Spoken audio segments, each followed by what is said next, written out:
Well, happy hump day, everybody. Thank you so much for joining me for today's devotion. We are in the book of Genesis, chapter 27.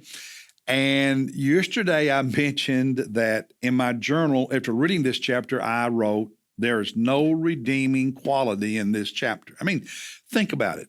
Rebecca, Isaac's wife, the mother of these two boys, Esau and Jacob, she is bitter and she is conniving,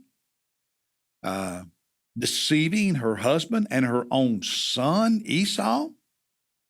Jacob, he's a bald-faced liar. I mean, how else can you say it? He is an out-and-out bald-faced liar.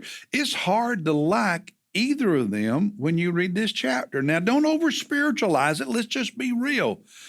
I don't like either of them in this chapter. And I doubt you did, honestly, when you read it either. And Isaac, this older man who's losing his sight, is about to disobey God because back in chapter 25, God had made it clear that the older brother, Esau, the firstborn of the twins, would serve the younger, Jacob. But he was prepared in verse 29 to give the blessing of being the master of his brothers to the oldest, even though God said, no, it's going to go to the younger. So Rebekah is conniving and bitter. Jacob is a liar. I mean, he's just selfish. And Isaac, he's not going to obey what God said. And Esau had already sold his birthright, and we saw at the end of the last chapter, he's rebellious. I mean, there's not a lot good to say about any of them in this chapter. You know, I mean, I feel for Esau when he screams out in pain at the end of the chapter. That's very human, and his hurt and Esau's anger is very understandable. Years would pass after this chapter. Years would pass. Rebekah would die while Jacob is out of the country, staying with her relatives, waiting for his brother's anger to subside. And she was buried in the cave where Abraham and Sarah was buried. But we're not told anything about her death. We learn from later in Genesis when Jacob is giving instructions about his burial that his mom had been buried in that cave. That's all we know about her death. Bottom line is this was a very dysfunctional family, okay? Very dysfunctional family, and yet God blessed them. He did. He blessed them, and he used them, which means there's hope for all of us. You don't have to be a perfect family for God to bless you, a perfect family for God to use you. Now, does dysfunction create pain and problems? Absolutely. It did for them. It does for us.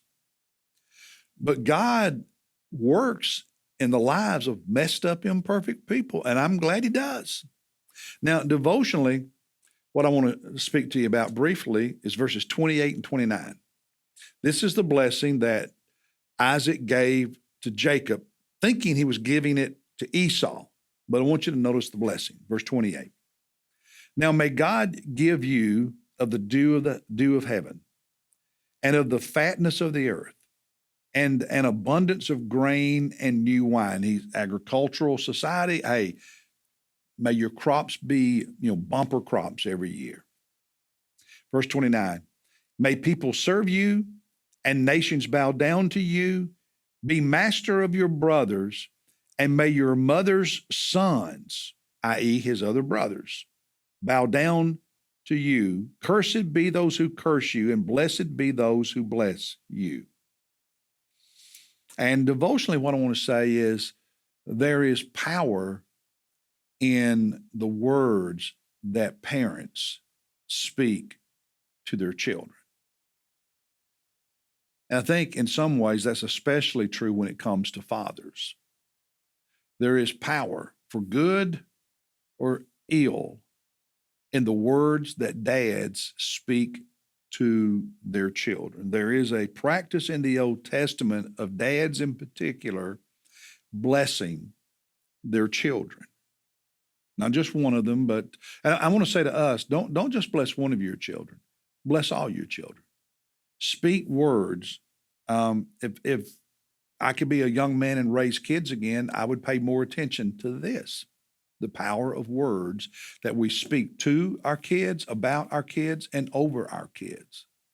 And so, dads, if you have young kids or teenagers, pay attention to this and speak words of blessing on them. It will help.